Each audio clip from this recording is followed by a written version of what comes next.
우리 제목을 한번 읽을까요? 시작. 열린 문으로 들어가라. 요한복음 10장 9절 말씀입니다. 내가 문이니 누구든지 나로 말미암아 들어가면 구원을 받고 또는 들어가며 나오며 꼴을 얻으리라. 아멘. 예수님 말씀하세요. 나는 열린 문이다. 양의 문이다. 문이 뭡니까? 기회를 의미합니다.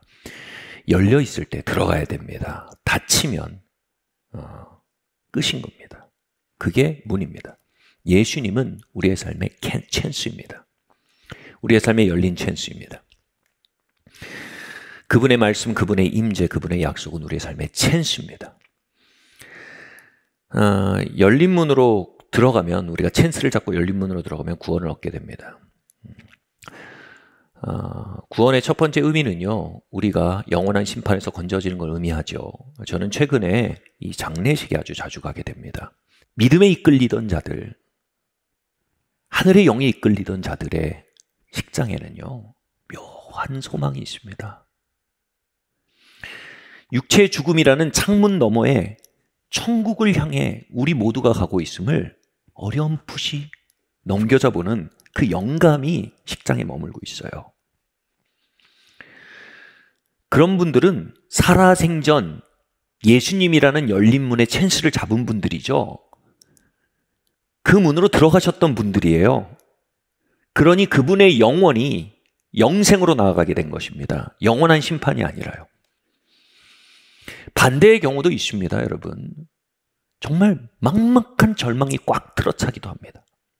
허무함과 두려움만 가득한 곳도 있습니다. 성경은요, 기회를 잃고 문이 닫힌 곳 앞에서 슬피 울며 이를 갈 자들이 많음에 대해서 분명히 경고했습니다. 그 경고의 실현을 경험하기도 한단 말입니다. 여러분, 기회를 잡으시기를 바랍니다. 예수님이란 열린 문 안으로 문이 열려 있을 때 들어가시길 바랍니다. 한번 닫히면 들어갈 길이 없습니다. 우리의 이 땅에서의 삶은요, 하나의 경주입니다. 그리고 그 경주는 최후의 결과에 의해 평가됩니다. 그곳에서 영원한 사망과 영원한 생명으로 나뉠 것입니다. 살아생전의 양의 문으로 들어가 양의 문으로 행한 자들은 영생으로 나아가게 될 것입니다. 예수님은 양의 문, 열린 문입니다. 그럼 양의 문으로 들어간다는 것이 단지 우리가 최후 형벌을 피하게 되는 것만을 의미하지는 않습니다. 양의 문 안에 걷는다는 것, 열린 문 안에 걷는다는 건 뭘 의미할까요? 첫 번째로요, 같이 한번 읽겠습니다. 시작. 열린 문은 목자의 음성을 들을 기회입니다. 요한복음 10장 3절 말씀입니다. 문지기는 그를 위하여 문을 열고 양은 그 음성을 듣나니 그가 자기 양의 이름을 불러 내어 인도하느니라. 아멘. 여기서 열린 문 안에서 무슨 일이 벌어진다고요? 목자의 음성이 우리에게 들려온답니다. 주님의 음성을 들을 찬스가 열린 문 안에 있는 겁니다. 여기서 주님의 음성을 뭐라고 말합니까? 각자 자기 양의 이름을 불러 인도하는 음성이라고 말합니다. 여러분, 세상에 두 가지 삶이 있습니다. 하나는요, 상황과 욕망에 떠밀리는 삶입니다. 다른 하나는요, 하나님이 이끄시는 대로 인도받는 삶입니다. 여러분, 떠밀리는 삶과 인도받는 삶을 가르는 단 한 가지의 구분점이 이겁니다. 바로 하나님의 음성이 임하냐 아니냐입니다. 하나님의 음성이 임하지 않은 자는 욕망을 따라 삽니다. 하나님의 음성이 임하지 않은 자는 상황을 따라 삽니다. 그러나 목자의 음성이 임하기 시작할 때 우리는 양의 문이신 그리스도 안으로 들어가기 시작합니다. 하박국 2장 1절에서 2절 말씀 함께 읽겠습니다. 시작. 내가 내 파수하는 곳에 서며 성로에 서리라. 그가 내게 무엇이라 말씀하는지 기다리고 바라보며 나의 질문에 어떻게 대답하는지 보리라 그리하였더니 여호와께서 내게 대답하여 가라사대 너는 이 묵시를 기록하여 판에 명박 기색이되 달려가면서도 읽을 수 있게 하라. 아멘. 하박국은요, 굉장히 당황스러운 상황을 만나고 있었습니다. 아니 하나님의 백성인 이스라엘 민족이 이방 민족이 더 강해져가지고 그들을 압도하고 다스리고 그리고 수탈해가는 일들이 벌어졌습니다. 하박국이 이것에 대해서 하나님 보호와 도우심을 구하는데 하나님이 그 상황에 역전을 안 주시는 거예요. 하박국 마음속에 아마 이런 소리가 엄청 올라왔던 것 같습니다. 요즘 많이 하는 말이죠. 이게 무슨 일이고 이게 무슨 일이고. 근데 이게 무슨 일이고의 순간에 하박국의 차별점이 있습니다. 어떤 사람들이 이게 무슨 일이고 하나님 뭐 하시는 거냐 하고 물러납니다. 하박국은 이거예요. 이게 무슨 일이고 하나님 말씀해 주십시오. 이 상황 속에 무슨 일을 하고 계십니까? 당신이 분명 선하신데 당신이 분명 실수하지 않으시는데 이런 일이 벌어지고 있다면 하나님 뜻이 있을 겁니다. 하나님 말씀해 주십시오. 여러분 우리의 삶엔 이게 무슨 일이고의 순간이 종종 찾아옵니다. 우린 그 속에서 하나님을 단정하고 판단하고 후퇴하든지 하나님의 선하심과 하나님의 전능하심을 믿고 하나님께 밀고 들어가 그분의 뜻이 무엇인지 구하든지 둘 중에 하나의 길을 선택해야 합니다. 바로 양의 문으로 나아가든지 아니면 후퇴하든지입니다. 그리고 하박국은요 하나님의 음성을 들으며 알게 됩니다. 그것이요 이스라엘 민족을 가지치기 해서요 더 놀라운 포도 열매를 맺게 하기 위한 포도원지기에 놀라운 계획임을, 더 위대한 미래를 향한 더 놀라운 부르심을 향한 계획임을 알게 됩니다. 그리고 하박국의 마음에서 갑자기 이런 기도가 터져 나옵니다. 주여 주는 주의 일을 수년 내에 부흥케 하십시오. 예 주님 주의 뜻이 이루어지겠습니다. 주님 이 속에 있는 하나님의 역사를 신뢰합니다. 하나님의 계시가 임하자 이게 무슨 일이고의 상황 속에 있는 하나님의 길이 보인 겁니다. 그 속에는 하나님의 부르심이 보이기 시작한 겁니다. 시편 95편 10절 말씀 함께 읽겠습니다. 시작. 근심하여 이르기를 그들은 마음이 미혹된 백성이라 되기를 알지 못한다 하였도다. 그러므로 내가 노하여 맹세하기를 그들은 내 안식에 들어오지 못하리라 하였도다. 출애굽 시절 이스라엘 민족에 대한 평가입니다. 그들에 대한 다른 평가가 이렇게 기록하고 있습니다. 그들은 하나님의 역사만을 구하고 하나님의 얼굴을 구하지 않았다. 이 말은 뭐냐면요. 물이 없으면 이게 무슨 일이고 하나님 우리 방치합니까? 하나님 선하지 않습니다. 라고 하나님 판단하고 상황을 통해 하나님 본 거예요. 하나님 이 상황을 돌려야 하나님 좋은 하나님입니다. 아니면 당신이랑 같이 안 갑니다. 하나님 물을 터뜨려 주십니다. 그러면 박수칩니다. 하나님께 박수치는 게 아니고 물에 박수치는 겁니다. 고기 못 먹어가지고 또 입이 이만큼 나옵니다. 여러분 단순히 고기가 아닙니다. 삶의 질이죠. 하나님 삶의 질이 너무 떨어집니다. 하나님 메추라기를 확 내려주십니다. 그러니까 또 박수를 칩니다. 하나님에 대한 체험이 아닙니다. 메추라기 체험이죠. 시편이 이렇게 말합니다. 그들이 원하는 걸 얻었지만 그들의 영혼은 파리하여져 갔다. 이 말은 뭐냐면요. 하나님의 그 속에서 하나님이 그들을 부르시는 하나님의 부름과 그들과 함께 걷기 원하시는 그 상황 속에 걷기 원하는 하나님의 길에 대해서 눈이 먼 겁니다. 그래서 상황 논리로 살아가면서 일희일비하면서 영혼의 변혁은 전혀 되지 않고 계속 상황만 틀어막으면서 사는 겁니다. 하나님은 그 상황을 통해 하나님을 알아가게 하길 원하셨는데 사람은 하나님을 통해 상황을 해결하려고 한 겁니다. 하나님이 해준 겁니다. 근데 영혼은 파리하여져 갔다. 여러분 우리의 삶의 여정은요. 존재 변혁을 위한 거대한 클래스입니다. 여러분 클래스에서 중요한 건 레슨입니다. 그런데 그 레슨에서 계속 낙제한 겁니다. 그들이 광야길을 4개월이면 갈 수 있었는데요. 40년을 광야길 걸은 이유가 뭡니까? 그들에겐 계시가 없었습니다. 상황과 욕망에 가려진 눈에 의해 하나님의 길을 보지 못한 겁니다. 레슨을 보지 못한 겁니다. 그래서 하나님이 뭐예요? 안타까워하시면서 미혹된 백성이라고 말씀하시는 겁니다. 미혹이 뭡니까? 길을 못 보는 겁니다. 물이 있냐 없냐만 보이는 겁니다. 매출하겠냐 만나냐만 보이는 겁니다.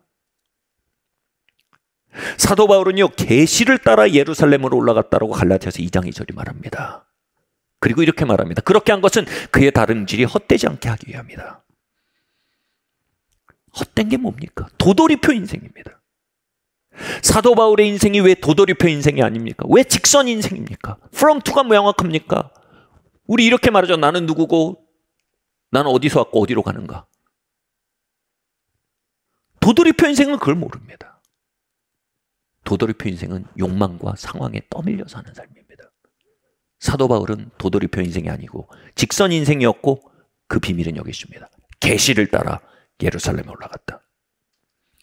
그는 목자의 음성을 듣는 자였습니다. 하나님의 길을 보는 자였습니다. 그리고 그 길로 행하는 자였습니다. 제가 그때 깨어진 관계에서 또 대안을 하나님 관계 열어주세요 해서 그걸 뭐 이어붙였거나 아니면 다른 관계로 또 옮겨가거나 또 다른 관계로 올려가고 하나님 뭐 해주세요. 다른 관계로 이렇게 옮겨다니면서 하면요. 분명히 하나님 물도 주고 매트를 주셨을 거예요. 근데 제 영혼은 자라지 않았을 거예요. 파리해져 갔을 겁니다. 무서운 건 뭡니까? 제가 그 영혼을 해결하지 않은 채 결혼을 했다면 어떻게 됐을까요? 제가 그 영혼을 해결하지 않고 목회를 한다면 어떻게 될까요? 저희 가정과 사역이 어떻게 되겠습니까? 제게 정말 필요한 길은요, 변혁의 길이었던 겁니다. 그냥 돌려막기로 틀어막을 수 있는 어떤 역사만이 아니었던 겁니다.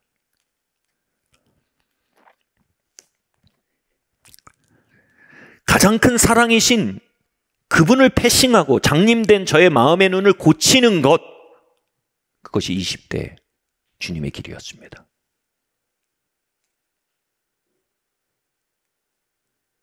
그 헛헛한 마음을 가지고 사람을 찾아가기보다, 그 헛헛한 마음을 가지고 새로운 사람을 구하기보다 그 헛헛한 마음을 가지고, 당시에 제가 참 많이 불렀던 노래가 있어요. Jesus, lover of my soul. Jesus, I will never let you go. 예수님, 당신이 내 영혼의 연인이십니다. 나는 당신을 보낼 수가 없습니다. 이게 뭡니까? 주의 길로 행하기 시작하는 겁니다. 그럴수록 영혼이 변화돼 가는 겁니다. 놀라운 건 뭡니까? 여호와는 나의 목자시니 내게 부족함이 없으려다. 그가 나를 푸른 초장으로 인도하시며 쉴만한 물가로 인도하신도다. 이 쉴만한 물가라는 말이 시편 95편에서 말하는 그들이 내 안식에 들어오지 못하리라는 말은 히브리어와 똑같은 말입니다. 여러분, 우리가 언제 쉴 수 있습니까? 채무가 다 해결되면 쉴 수 있을까요? 결혼하면 쉴 수 있을까요? 결혼하고 나선 지긋지긋한 남편 아내가 좀 변하면 쉴 수 있을까요? 자가주택으로 바뀌면 쉴 수 있을까요? 부장이 되면 쉴 수 있을까요? 어디서 우리가 안식을 받을 수 있겠습니까? 그 안식은 어떤 상황 속에서든 우리가 주의 길 안으로 밀고 들어갈 때 그 안에서 초자연적으로 임한다는 겁니다.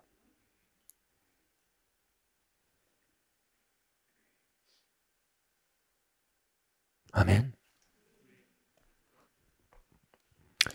여러분, 가지 많은 나무에 바람 잘 날 없습니다. 더 가지면요, 더 시끄럽습니다. 더 올라가면요, 더 시끄럽습니다. 쉼은 주님의 길 안에 있습니다. 그럴수록 그렇게 헛헛한 마음으로 주께 노래하며 I love you, I need you, 초자연적인 평화가 임하는 겁니다. 친구들이 날 보고 웃어줄 때 저 마음속 깊은 곳에서는 결코 녹을 수 없던 불안의 빙하가 그 안에서 녹기 시작하는 겁니다.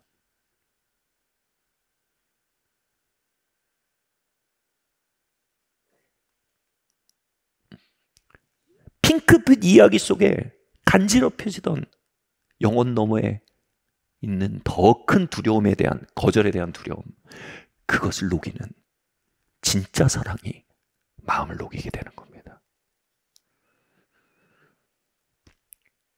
그 길을 배우기 전에 성경이 말합니다. 결코 안식에 돌아올 수 없다는 겁니다. 그가 나를 쉴만한 물가로 인도하시고, 여러분 그 쉴만한 물가로 오시길 예수님의 이름으로 축원합니다. 계시가 임해야 합니다. 목자의 음성이 들려야 합니다. 주님의 길이 보여야 합니다. 그 길 안에 겸손히 행하기 시작해야 합니다.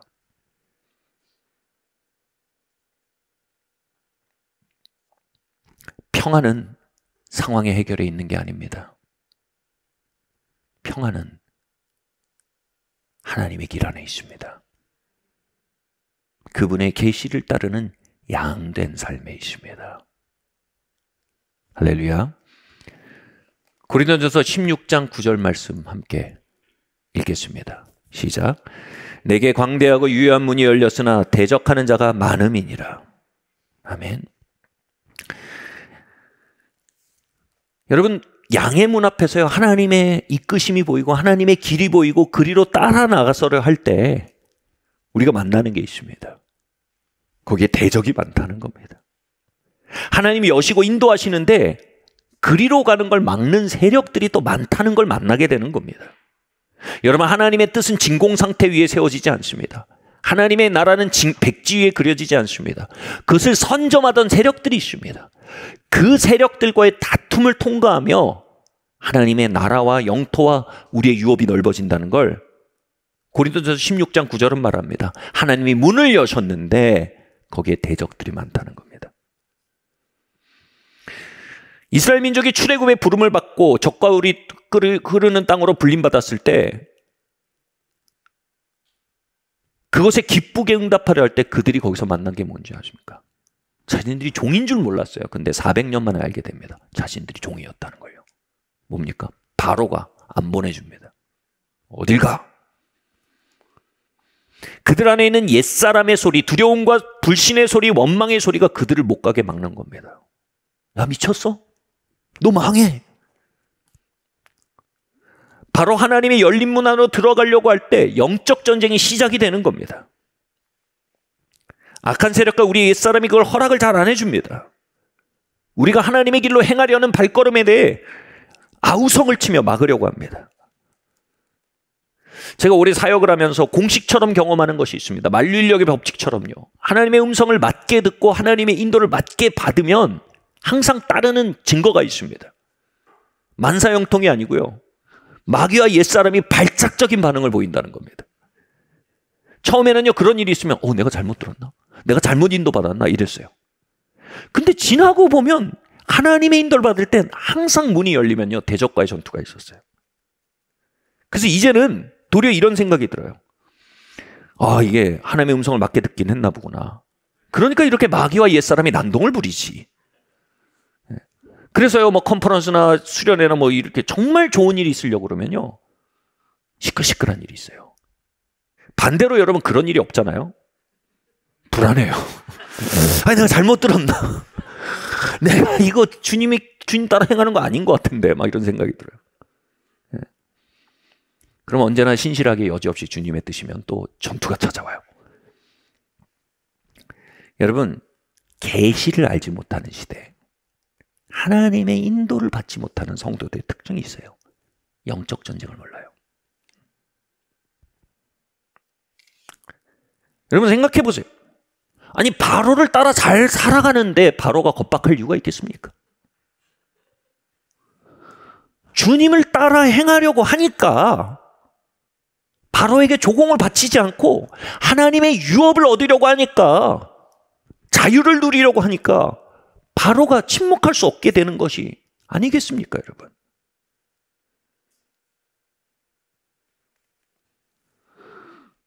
다음 이야기 한번 읽어볼까요? 시작. 그 열린 문에는 악한 영을 쫓아내는 능력이 있습니다.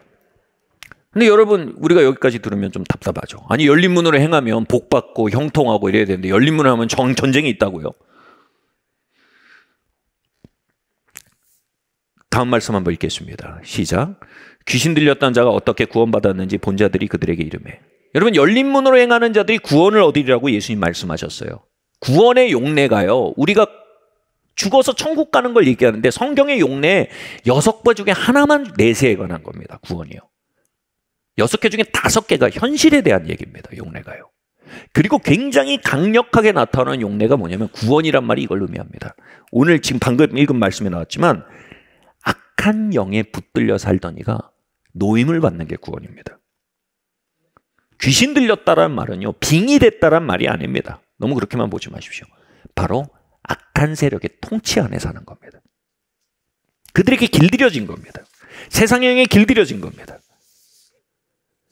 제가 아까 말씀드렸듯이 하나님의 길을 발견하고 그분을 반석 쌓는 길을 향해 걸어나가기 시작하자 제 안에 엄청난 아우성이 일어났습니다. 애욕의 아우성이 막 일어났습니다. 거절에 대한 두려움이여 저를 막 겁박하기 시작했습니다. 그리고 사람과의 관계 위에 온전히 올려져 있는 나의 거짓 정체성이 만나졌습니다. 그리고 그 거짓 정체성을 통해 저를 압박하고 누르는 마귀의 역사들을 만났습니다. 악몽을 꾸고요. 막 온몸이 눌리는 것 같고요. 숨이 안 쉬어지는 것 같고요.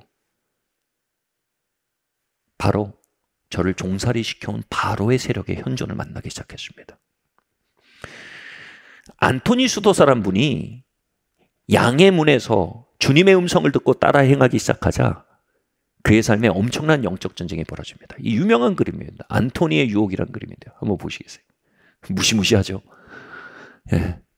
그냥 사방에서 마귀가 뜯고 땡기고 수염을 잡아 당기고 안토니가 가만히 버티고 있습니다. 이걸 보면서 우리가 이런 생각을 할 수 있어요. 아유, 목사님, 주님 따라 나서다 적골 당하는군요. 큰일 나겠군요. 근데 여러분, 이거는요, 적골을 당하는 게 아니고 적골을 당하고 있었는데 당하고 있었음이 드러나는 겁니다. 악화되는 게 아니에요. 저게 드러나는 건 치료되기 시작하는 거예요. 여러분, 전쟁의 시작이 뭡니까? 아와 피아가 구분되는 데 있습니다. 왜 우리의 삶이 진보하지 못합니까? 왜 우리의 삶의 영토가 넓어지지 못합니까? 왜 우리의 삶이 자유를 누리지 못합니까? 아와 피아가 구분이 안 됩니다. 적과 내가 구분이 안 됩니다. 다시 말해, 적이 아군인 줄 알고 끌어안고 사니까 도돌이표 인생이 되는 겁니다. 어디서 승리가 시작됩니까? 거짓자와 참자가 구별되고 마귀와 성령이 구별되고 하나님의 약속과 허무맹랑한 생각들이 구별되기 시작하는 겁니다. 성경은 말합니다. 마귀를 대적하라 그리하면 너희를 피하리라 이랬습니다. 승리가 약속됐습니다. 근데 왜 승리가 안 나타납니까? 대적할 대상을 모르고 사는 겁니다. 제가 사람 두려움이 적인 줄 모르고 아군인 줄 알고 엄청나게 피딩하며 살았습니다. 이유식 깔아주고 동양적도 먹이면서 살을 뒤룩뒤룩 찌우면서 알고 보니 이게 적이었던 거예요. 애욕을 적인 줄 모르고 아군인 줄 알고 엄청 소중히 키운 거예요. 아랫목에다 넣어놓고 간식도 주고 찡찡거리면 안아서 달래주고 적이었던 거예요. 적을 아군처럼 끌고 사는 삶에 무슨 열매가 있겠습니까? 여러분, 양의 문으로 들어간 자는 구원 얻습니다. 여기서 말하는 구원은 뭐예요? 영어로 deliverance입니다. 악한 영이 쪼개서 떠나가는 겁니다. 내 삶에 숨었던 적들이 드러나는 겁니다. 한 번은요, 꿈을 꾸는데 꿈속에서 제가 예전에 만났던 사람들의 얼굴이 막 나오는 거예요. 너무 꿈속에서 반가운 거예요. 그래서 막 달려가서 막 만나는데 만날수록 눌려요. 근데 그들의 가면이 탁 떨어졌는데 괴물의 형상인 거예요. 물론 여러분, 그 사람들이 악한 영이다 이런 소리는 절대 아니에요. 거기서 말한 건 뭐예요? 내가 애착 속에 행했던 관계들이 내 영혼의 적이었음이 보이는 거예요. 그게 정확하게 제 삶을 보여주는 꿈인 거예요. 내 삶이 영적 전쟁터였던 거예요. 여러분, 양의 문으로 들어가길 힘쓰시면요, 속박됐던 현실들이 드러납니다. 그리고 그것을 향해 계속 대항해서 나가면요, 적들이 떠나기 시작합니다. 영토가 넓어집니다. 자유가 생깁니다. 하나님이 주신 유업이 보입니다. 삶에 줄거리가 생깁니다. 도돌이표가 끝나고 새로운 버스가 시작될 수 있는 겁니다. 아멘. 양의 문으로 들어가는 자들에겐 해방의 역사가 있습니다. 세 번째로요. 양의 문으로 들어가는 자들에겐 치유가 있습니다. 양의 문은 치유의 문입니다. 우리 다음 말씀 한번 읽겠습니다. 시작. 나와 엎드려 그 손댄 이유와 곧 나은 것을 모든 사람 앞에서 말하니 예수께서 이르시되 따라 내 믿음이 너를 구원하였다. 평안히 가라 하니. 여러분, 양의 문으로 들어가는 자에게 구원이 있다고 했습니다. 여기서 말하는 구원은 바로 육체의 치유입니다. 여러분, 성경에 5가지 용례, 6가지 용례가 5개에서 6가지 용례가 7개 중에 현세에 관한 것이라고 했습니다. 구원이요. 그리고 가장 빈번한 구원이란 말이 쓰인 용례는 당황스럽게도 치유입니다. 제가 당황스럽다는 건 제가 장로교도기 때문에 당황스럽습니다. 예수님께 수르보니게 여인이 와서 말합니다. 주님, 딸이 병들었습니다. 고쳐주십시오. 주님이 말씀하십니다. 치유는 자녀의 떡이다. 내가 자녀에게서 떡을 취하여 개에게 줄 수 없다. 다시 말해, 치유는 네 게 아니다. 유대인들 거다. 이렇게 말씀하신 거예요. 너무 얄궂죠? 근데 이 여인이 뭐라고 말합니까? 개일지라도 주인의 상에서 떨어진 부스러기를 먹지 않습니까, 주님? 이 말이 뭡니까? 치유는 나의 것입니다. 이 얘기입니다. 치유는 나의 것입니다. 그러니까 예수님 뭐라고 하십니까? 뭐라고 말씀하셨어요? 내 믿음이 크도다. 내 믿음이 너를 구원하였다. 평안히 가라. 내 딸이 나음을 입었다. 예수님 칭찬하신 믿음이 뭡니까? 아닌 것 같은 아우성 속에서 말하는 겁니다. 치유는 나의 것입니다. 예수님은 열린 문입니다. 채찍에 맞으심으로 나음을 입었습니다. 이사야서 53장에 말했습니다. 그분이 채찍 맞으심은 나음의 문을 향해 몸을 찢어 여신 것이라는 겁니다. 여러분, 채찍 맞으신 주님의 등을 보십시오. 찢겨져 뼈가 드러납니다. 찢겨져 근육이 다 드러났습니다. 그것은요, 우리의 치유를 향해 열려진 그분의 몸이라는 겁니다. 그분의 채찍으로 인한 상함이 깊을수록 우리에 향해 깊은 치유의 문이 열렸다는 것입니다, 여러분.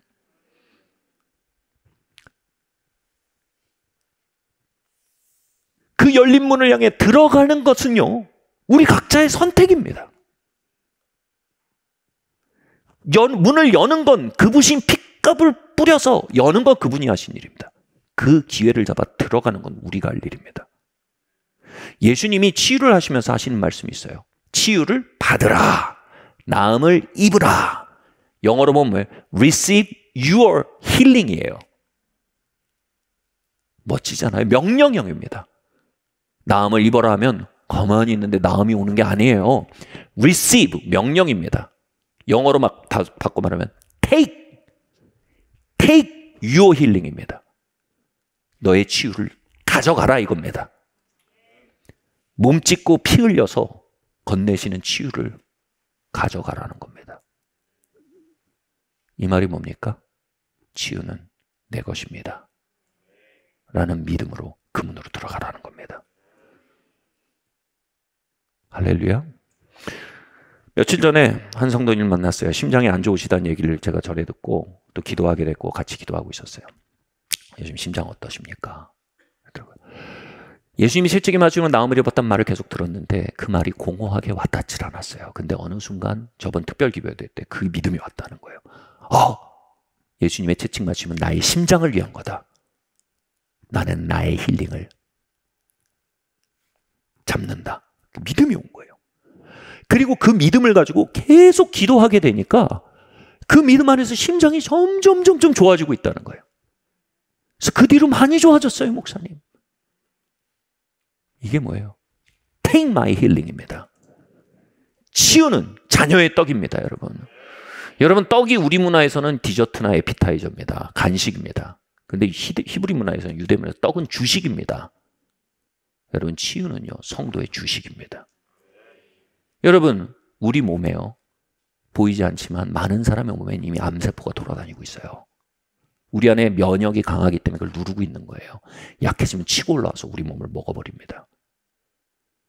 우리에게는요, 매일 치유의 양식이 필요합니다.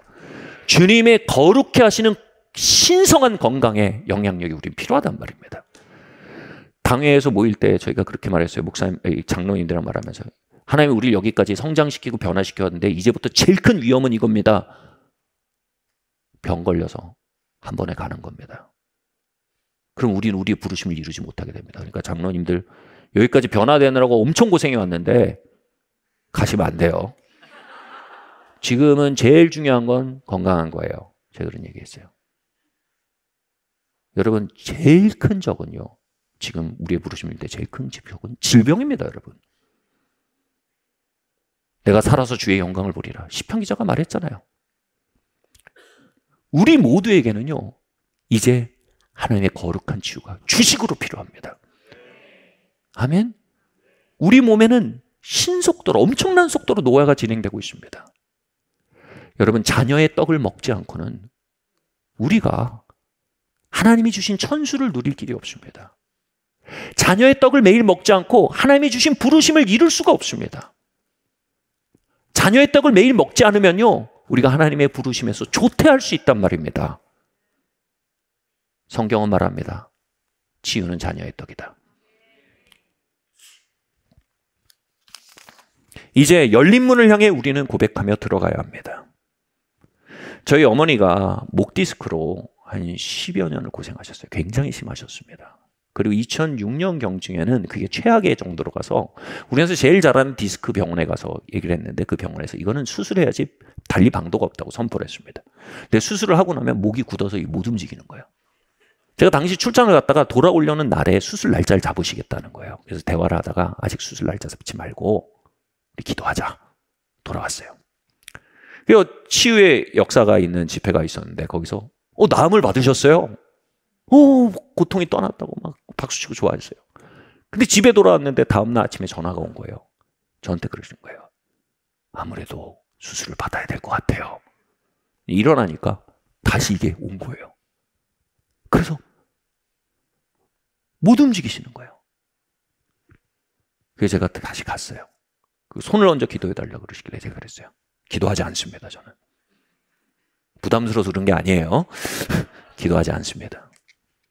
왜냐하면 지금부터는 주장하셔야 됩니다. 제가 이제 사모님이라고 부르잖아요. 심사모님 믿음을 주장하셔야 됩니다. 기도받아서 잠깐 나아지는 건 그 잠깐입니다. 그 치유의 떡을 매일 먹는 건 이제 심사모님 믿음입니다. 영양제 먹듯이 매일 그 길을 걸으셔야 됩니다. 그래서 수술 날짜를 잡으시려다가 고백하신 거예요. 치유는 나의 것입니다. 예수님이 피값에 치르심으로 나는 나음을 입었습니다. 고백하기 시작한 거예요. 그리고 목이 점점 나아지시는 거예요. 그리고 지금 16년이 지나셨는데 목이 깨끗하세요. 수술받지 않으셨어요. 할렐루야. 여러분, 치유는 여러분 것입니다. 그 문으로 들어가십시오. 같이 말할까요? 예수님의 이름으로 치유는 나의 것입니다. 주님의 거룩한 치유로 나는 천수를 누리고 부르심을 이루고 효과적인 삶을 살 것입니다. 나는 치유의 문 앞에서 물러나지 않습니다. 치유는 자녀의 떡입니다. 나는 주의 자녀입니다. 아멘. 마지막 말씀입니다. 함께 읽겠습니다. 시작. 양의 문은 거룩한 형통의 문입니다. 그리로 들어가십시오. 말씀 함께 읽겠습니다.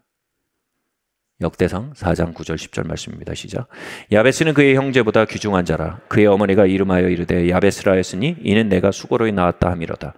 야베스가 이스라엘 하나님에게 아뢰어 가로되 주께서 내게 복을 주시려거든 나의 지역을 넓히시고 주의 손으로 나를 도우사 나로 환난이 벗어나 근심 없게 하시옵소서 하였더니 하나님이 그가 구하는 것을 허락하셨더라. 아멘. 성경에서 이렇게 말합니다. 내 영혼이 잘된 같이 범사에 잘되고 이렇게 말합니다. 이 얘기입니다. 우리 영혼이 잘되는 게 우선입니다. 존재의 변화가 우선입니다. 하나님의 길을 걸어 영적으로 해방되고 거룩한 정체성을 가지고 거룩한 생명으로 사는 게 우선입니다. 그리고 그만큼 뭐라고요? 범사에도 잘되게 되는 게 하나님 뜻이라는 거예요. 여러분, 세상에 두 가지 큰 문제가 있습니다. 한 가지는 뭐냐면 영혼이 견고하지 않은 자들이 자신의 영혼의 빈곤함을 형통으로 메우려고 하는 겁니다. 그 최악의 모습이 아돌프 히틀러죠. 그에게 주어졌던 번영은 많은 이들의 재앙이 됩니다. 영혼의 견고한 빼기, 형통이 결과가 많이 났으면요, 그만큼 세상엔 재앙이 됩니다. 그러나 또 다른 큰 문제가 있습니다, 여러분. 이건 뭔지 아세요? 영혼이 잘된 자들이 형통을 구하지 않는 겁니다. 이건 못지않게 큰 문제입니다. 영혼이 잘된 자들에게 번영은 뭡니까? 더 이상 영혼의 빈곤을 메우기 위한 게 아닙니다.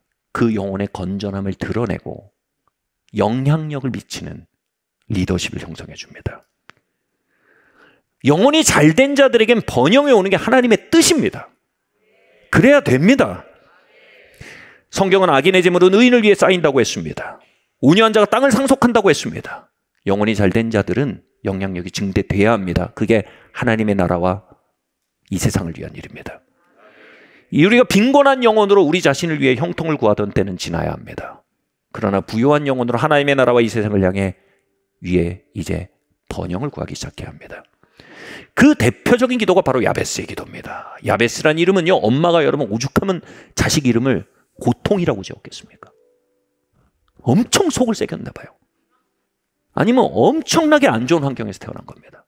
이름을 미스터 페인이에요. 페인. 넌 고통이야. 제가 김씨인데 이름을 트라우마 김으로 지은 거예요. 넌 내게 트라우마야. 근데요, 이 야베스가 뭐라고 말합니까? 그의 형제보다 귀중한 자가 되었어요. 새로운 정체성이 들어왔어요. 사랑받는 자가 되었어요. 하나님의 자녀가 되었어요. 그의 영혼이 잘 되기 시작했어요.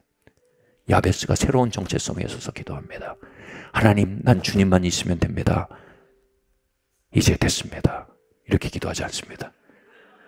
야베스가 이렇게 기도합니다. 이스라엘의 하나님, 주께서 이제 내게 복을 주십시오. 나의 지경을 넓혀 주십시오. 주의 손으로 나를 도와 환난을 벗어나게 해주십시오. 근심의 시간을 뺏기지 않게 하시고 이제 하나님의 대로를 달리게 해주십시오. 다음 구절이 멋지지 않습니까?